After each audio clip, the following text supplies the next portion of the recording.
Hey guys, welcome back to another video. As you can notice, my voice is faded at the moment. Still haven't tried to slow down at all, so still keeping up with it. I'm still twitching every night, or most nights. If you go on Twitch, you can find me and you can see my schedule that I have played. Also, yesterday was very exciting. I played a tournament that was just with a bunch of people on Twitch, and they were rated like twice as much as me. There was only two other players that were rated under 2,000, and I played against a national master as well, just to give you an idea. Anyway, I managed to win one game out of that. I probably choked 3 games where I had a decent chance of winning, but then blundered it away. And then there was other ones where I was just outclassed and there's just no way out. So they did moves that I didn't even know about, somehow playing a good position, and they just know the position a lot better than me. So it's because they go more in depth in the situation. Today I'm going to discuss about the greatest loss yesterday. It was just as I was playing, just going for a blitz. And yeah, I didn't have a good day yesterday. I was probably not focused as much as I should be. The day before, I was really focused and I went up a lot of points, but yesterday I was just bleeding points. So we'll just go in.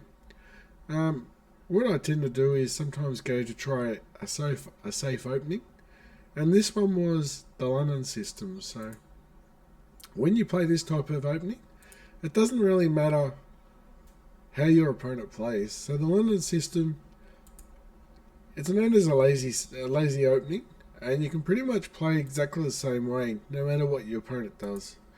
So that's why it's really good. So this is why this is act opening. As you can just see step by step, it's actually quite good until this move where I had to actually move. Probably the move is to go, I actually probably messed up here. I should have went back here to retreat, but I retreated this way instead. So in my head at the time, I thought this was the move here, but probably in this opening, it's probably here. Okay, so retreat, still a good move, not the best move. So he's moved his bishops, trying to set up. And we're going towards middle game now. All the pieces are set up. I've castled. My opponent's still awaiting the castle as well. And he puts a threat on our knight against the rook, so the knight is pinned. So it's a bit of a funny move. It was a mistake as well. And we could just respond easily and just... What I'm going to try and do now for the next few games, or the next upcoming days, is try and target any opponent pieces that are in this vicinity. Okay, so I'll definitely try and kick it off. And also, the way people talk as well, like the better players, even bishops that are back here eyeing down the king, they will treat that as a pin and get rid of him straight away. Or not get rid of him, but move him off that square and just take away the threat. So any type of threat, they just stamp it out straight away. And that's what we should be doing in our game as well. So he retreats. And that's similar to the square I said back here that you should go to, because it stops the pin as well and removes the tempo for me. Okay, so I retreat back with the knight. For no reason. Oh no, actually I wanted to set up here and start an attack on the king side. So it's quite reasonable. He goes to attack the bishop. We're going to move the square up. We're trying to open up in front of the rook now. So if he takes, we do take here. Or you take control. We want to take control of the e5 square, which would be very good for us. It ends up being a powerful square as well.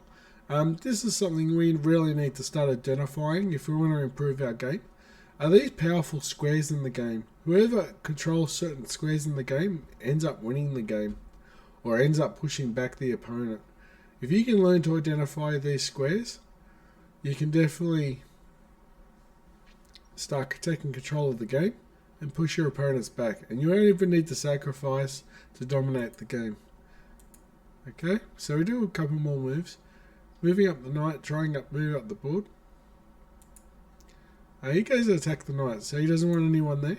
It's a very powerful knight there as well. So, but unfortunately, it's not a strong outpost. So we retreat. Prefers to go this way, so if we go this way,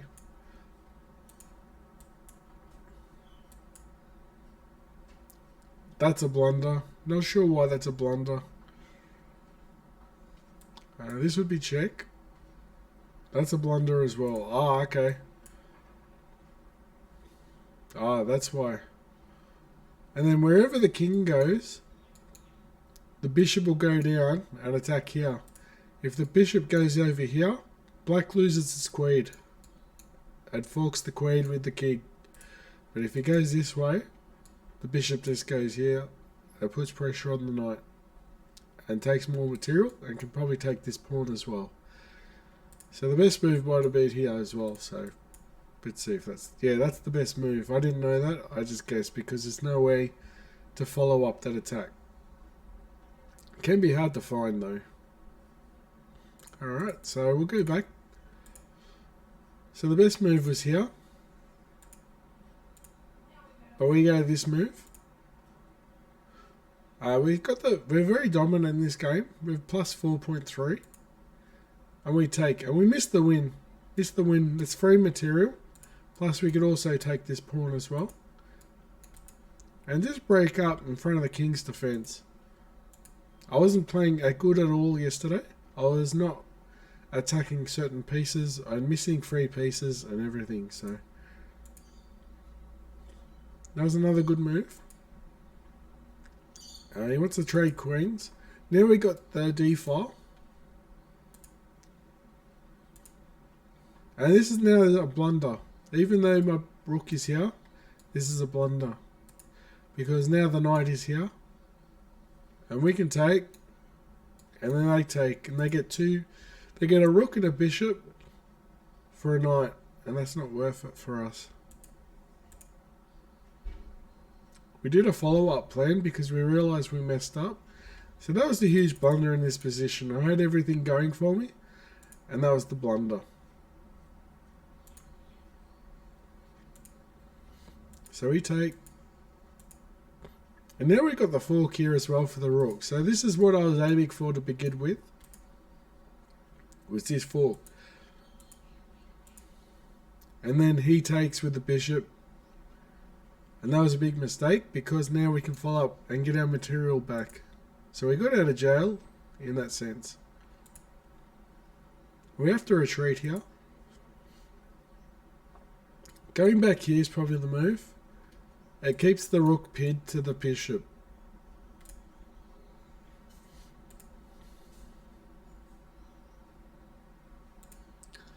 So you try to move the pawns again. Now he trades. And then we trade, trying to attack the rook. And then we're going to try to block the knight. So this is one of these squares again. Everyone's fighting for. So this is a key square again. So he does a mistake. This is the best move. Probably working to move down the board. Also notice these three pieces lined up together. I did a video on the pawn structure at the end games, and I said they're easier to take for the rook. So if the rook comes down here, it's hard for them to defend each other and stop a pawn being taken.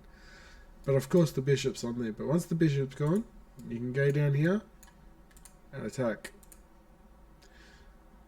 And now we do a check with the king. He moves. And now we're trading rooks.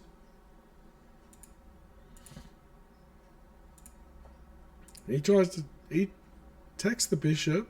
We trade the bishop for a knight. I think that's a mistake. I think with black having the two bishops was definitely very strong. And when the board tends to open up, your bishops get stronger as well as your rooks. Not the knights. So if he keeps the knights on the board, it'd be more of a disadvantage for us.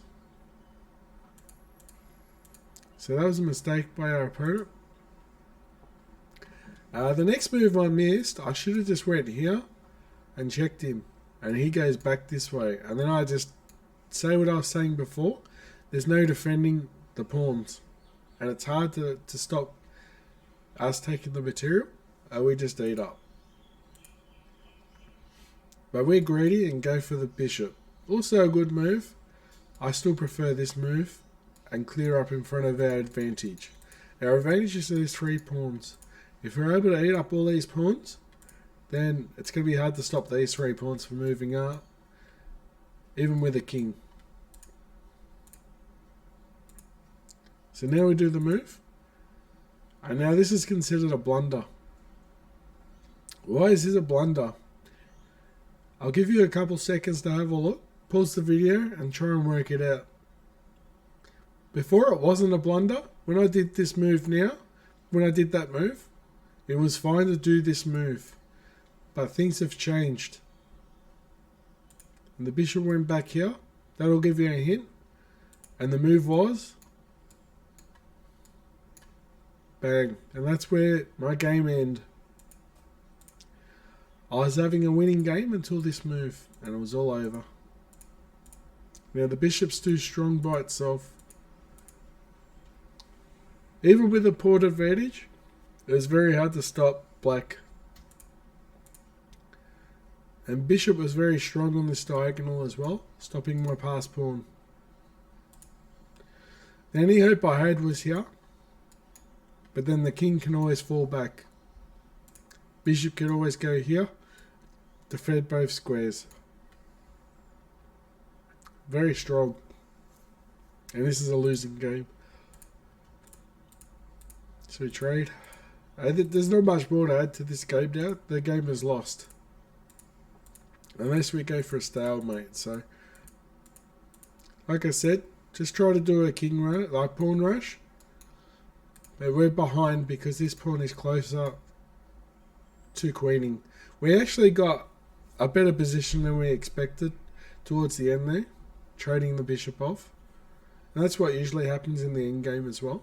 You can end up trading a minor piece for your pawns. And you can also slow your opponent down with a trade of a minor piece to advance to creating a queen. Okay, that's the end of the video. I hope you enjoyed the video. I'll be streaming later tonight. And yeah, stay well guys. And I'll see you next video. Bye.